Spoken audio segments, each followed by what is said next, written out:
Yo, yo, yo, yo, welcome back again. It's Zikri Kolil, your only host at It Matters. Today, we have absolutely one of the most amazing guests that you can ever have on the show, simply because, not because we're just brothers, but we happen to have been knowing each other for a very long time. And I thought before I bring him on our show tonight, well, wherever you are, I want to play a little video to kind of give you a little bit showcase of what he represents and his yearning mission to bring light throughout the whole world from darkness. So enjoy. We'll be right back.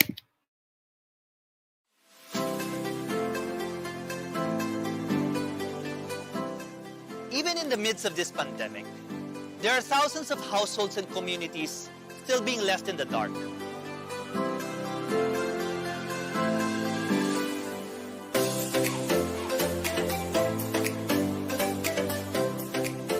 On behalf of the Liter of Light Foundation, we challenge you to be the spark and help us light 1,000 homes. And as we light it forward, together, we can all find our way through this darkness.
All right, that was a preview of the man himself, Illac Diaz, the founder of Liter of Light Global, also executive director of Liter of Light Foundation. Welcome to the show, Illac. Hello, Zik. Hello, Zik. Looking well, looking well. Thank you, brother. I mean, apart from our history together, I wanted to bring you to the show because I wanted to see if you could help our audience while watching worldwide on understanding the notion of the importance of lighting darkness in energy poverty communities. Would you be able to highlight a bit on that? I'm here. As you know, COVID has both been something of a challenge where it restricts, it gives the same restriction to everyone in the world. As NGOs, you know that here in the Philippines, 70% of NGOs have closed down, and so this sort of gives a challenge to everybody else. Is how can we think differently? So Liter of Light started working out a hybrid called Light It Forward, where its traditional method of doing social enterprise, and I'll explain to you that, can be online. So we basically were saying we cannot quit because as we have problems, many other people have problems. And if we can do something that's extraordinary during this time, that means that even if we have a little voice, there's no other voices out there. We will be able to use this time that, during normal time, everybody's doing publicity, everybody's doing a lot of events, and of course it drowns us out. But now we're the one doing the biggest events, and it's going around the world. We are being sent around the world, and we're very excited to bring, of course, with our partners in Malaysia, Incitement, to the World Expo. So it's doing pretty well from absolute crash that we were about to crash and burn. We decided not to sit down on our laurels of going to 32 countries around the world and saying, look, we have to adapt to the times. And now we're doing this amazing stuff. And in fact, next week, NAS Daily is going to drop a video of Liter of Light, and you know that guy has 20 million views, right? So he chose Liter of Light to be his subject, and that one's gonna.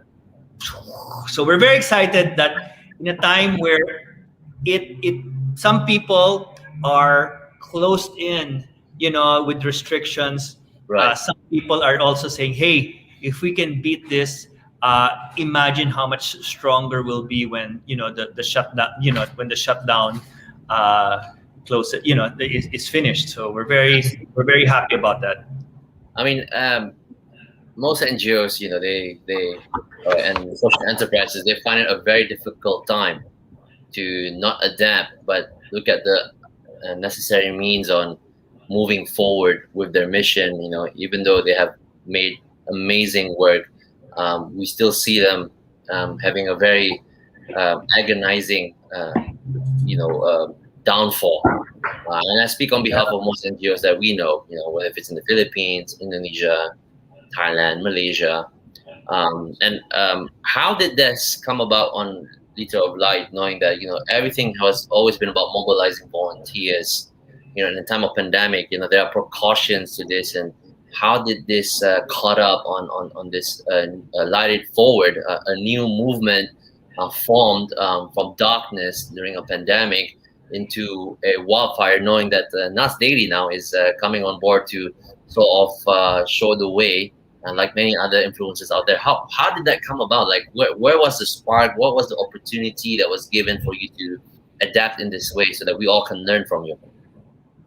Well, first of all, we realized that if we do not do something ourselves, then where do we begin? Which is that at first we were surprised. As in Asia, we're always thought to be the beneficiaries. We're always receiving the programs that we copy from abroad. And then during this pandemic was something that was unprecedented, which is a lot of the heads of the agencies, of these large international agencies, many of them left. Many of them, can you imagine? So here's one of the largest pandemics. And of course, the UN agencies stayed, but many of the, of the non-UN agencies left. So we really realized that in times of extreme, global problems, that Asia, Philippines, Malaysia, that we should be able to do things ourselves, because when other people leave, you cannot expect anymore to always be a beneficiary. You have to do stuff yourself. And so what happened? What was the big reason why we pushed forward? Many of the tourism areas were highly dependent on a consumptive way to light their houses. We have 13 million kerosene lamps lighting the poorest, the 13 million people that live in darkness with kerosene. So they go all the way to the village once a week. They get drums of kerosene or fuel, and then they make this 4 to 5 hour trip back. So 4 there, 4 back, and suddenly tourists stopped coming. So the dependent way that they were using carbon as a as a way to this imported, patented, expensive way to light their villages suddenly came to a halt because they could not afford. And so Liter of Light allows people to build solar lights by hand. using local parts, LED batteries from motorcycles, simple, simple electronic parts, and of course, we use a plastic bottle. And suddenly, we were being called by the Department of Education to make this movement, because thousands of students, not only did their parents couldn't keep the village lit, but they couldn't keep the houses lit. And here we are making solar lights by hand. And so we challenged that, like the ice bucket challenge. I don't know if you were alive then, but you throw a bucket of water on your head and then you challenge somebody else. And we said, why don't we make the ice bucket challenge to get more lights? And so I started Challenge Family, and families challenged their friends. And next thing you know, from a simple, 20-person challenge, today it's like 4,000. 4,000 people have been part of the challenge. We will deliver to you a workshop. We will deliver to you a workshop kit. We will deliver to you a workshop kit. It will be delivered to your home. It will be delivered to your home, the workshop kit. And then from there, you will build it through Zoom, that you can basically, get 24/7 instructors. So it's really easy, So it's like you can order it online. So it's sanitized and disinfected. Wow. Okay. We put yeah, and then all the parts, the instructions, everything's here. And next thing you know, more than 400 celebrities started building like these solar lights. But you get all your tools inside this, and so that's it. And then you challenge the next person in line. Oh, and, wow. And so so everybody can build it from scratch. And what's really amazing, because it started really going viral. We have celebrities here that have a reach of 2 million each. So just the number of people that were starting it reached almost 30 million followers. So so up to today, we're getting orders from followers to say, look, we want to be ambassadors of light. Now, one of the most beautiful things is when we reached 1,000, we said, hey, we should not only make this a number, we should sort of like showcase this. We should share this. And so we built the largest flag, the Philippine flag in the world, solar Philippine flag in the world. I don't know if I can share it with you here, but we used parks, top of buildings, empty school football fields to make some of the largest solar artworks in the world. And then after that, we collect them and we give them to the village. So we needed something to show the power of the people, right? But they can't all gather. Right. And that's what happened. I mean, the symbol of doing so, it needs meaning from women and men to believe that this is a way of giving hope even in the time of pandemic. I mean, I'm actually very astonished the amount of pivoting.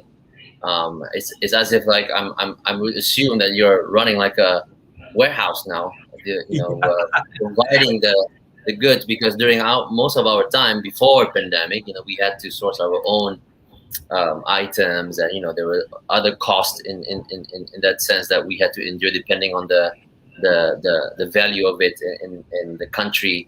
So if you ask me, as a social entrepreneur, I mean, this is such a remarkable way, and hoping that the movement keeps growing through the wave of light.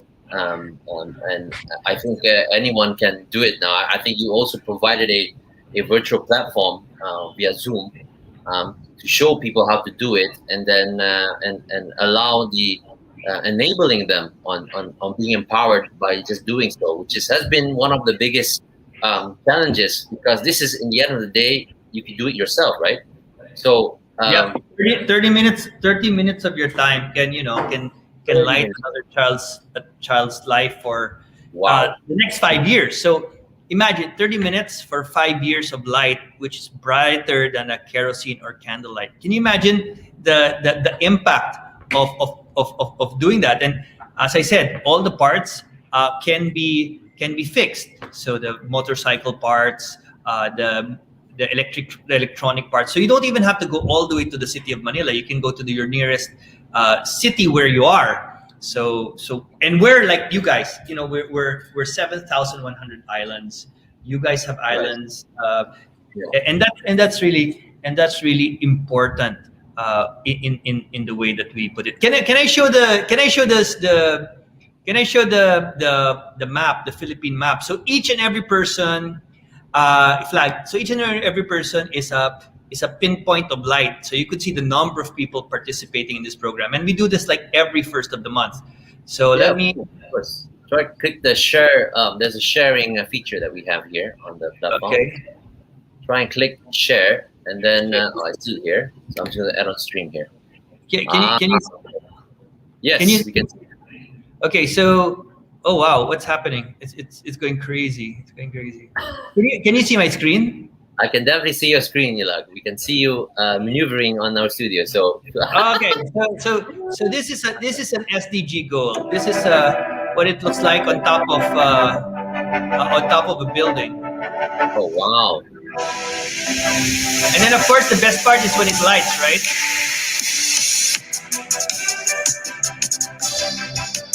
Look at that. So this is a symbolic Filipino emblem that you were sharing earlier. So that one is the Philippine. Wait, let me look for the Philippine flag. Sorry, there it is. Can you see the Philippine flag? Oh, okay. So people came together, and each dot of that is somebody that built solar lights by hand. And so we really wanted to show the power of the people, the power of Filipinos coming together.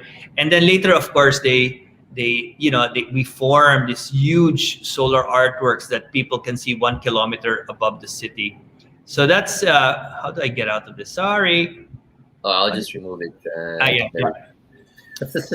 So it's sort of like the power of the people, but you can't be there. So we get thousands of celebrities, doctors, nurses, young people to really, to come together and solve this energy poverty in the villages, but change from home. So it's IATF. And then the artworks are just by 10, 15 people. And then afterwards so it's an impact artwork. Afterwards, we gather all the donations and then we give it to the villages. Oh yeah, it's amazing. I think I think every country who are having their national days coming up should definitely look into this as a way of getting more people together. Put more assertive on the power is with the people on making impact as well.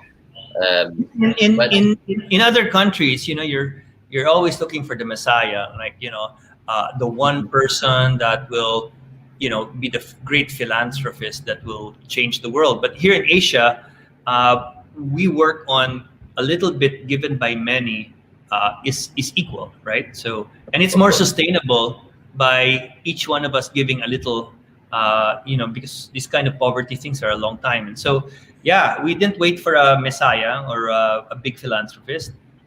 We said we have to do a little each one. Everyone in its own version is a form of messiah if you are if you find that message to harness the beacon of hope in tangible action.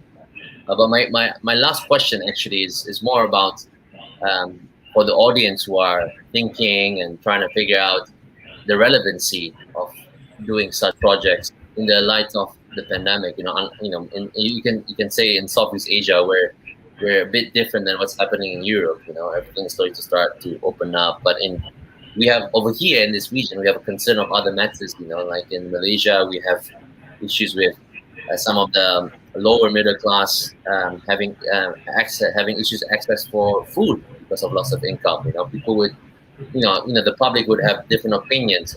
Saying that would be much more important. So from your perspective, in the way how you can incite in a positive way.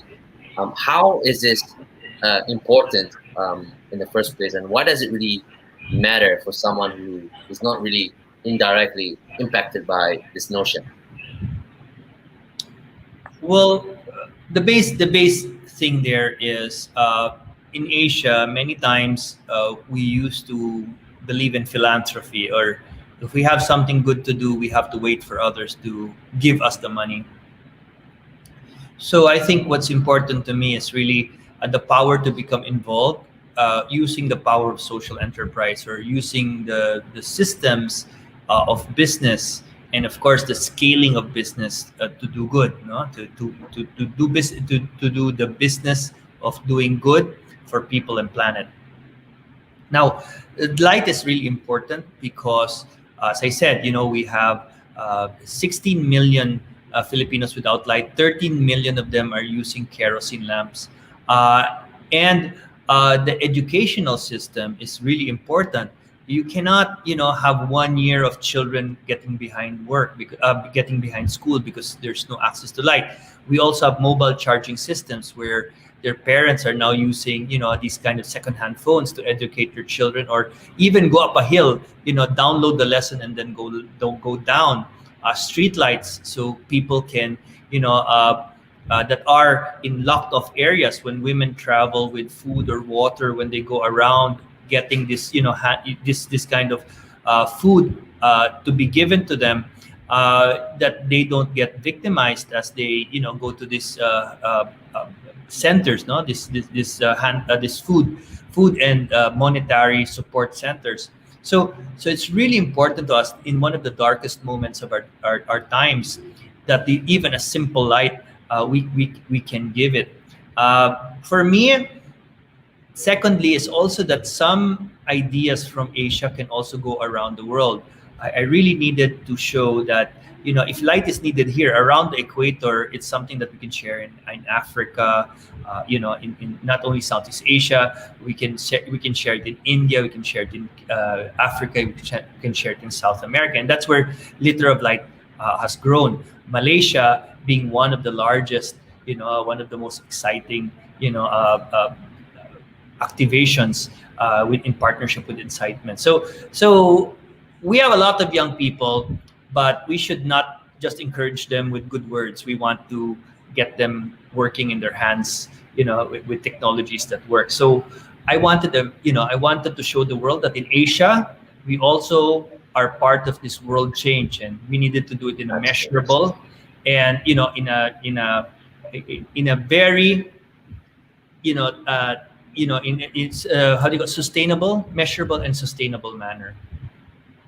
And Illac, I'd like to ask, before we wrap up this show with you, which has been an honor for me, because it's my first time having you on the talk show since the physical events of those days nearly 10 years ago. Being in this space for almost 2 decades now, for the young and the rising leaders in Southeast Asia, what advice can you give them during a pandemic where they could find more aspiration to thrive and grow? Do you have any last words to say on that? Well, I think the COVID is really a time where old ways of doing things have really collapsed, right?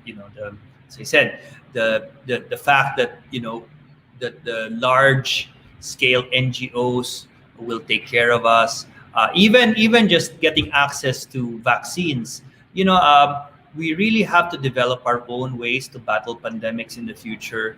We also have to have our own ways to be able to feed and nourish ourselves when the world scampers, to be able to help its own people. So this is the sign of things to come, as as more of the environment is damaged, more of these pandemics are going to come forward. So I think the message really is, we have to discover an army of young people that believe that their solutions work, especially if it's from Asia, because we know Asia than any other country. We really have to come up with our own solutions to our own poverty, Sure. and how to and our own challenges, and it should be supported So as you buy local, you should also support local. Don't just support international NGOs, but start thinking about how to build your own local NGOs, because as you've seen with this pandemic, when there is global problems, the first thing that's going to happen is nations will contract. Nations will look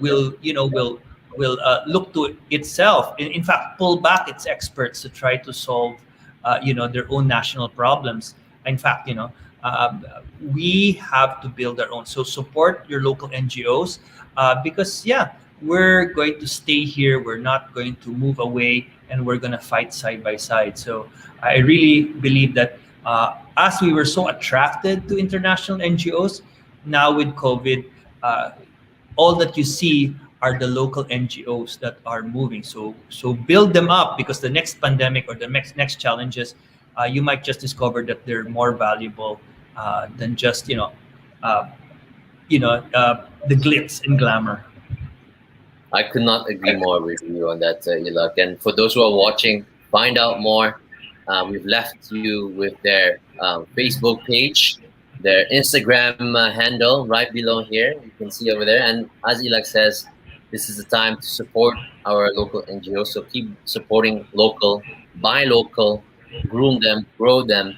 And to find out more about their movement on Light It Forward, go and check out their website. And of course, we are more than happy to support in any ways as our partnership blooms as always. So thank you so much, Illac Diaz, for being with us today.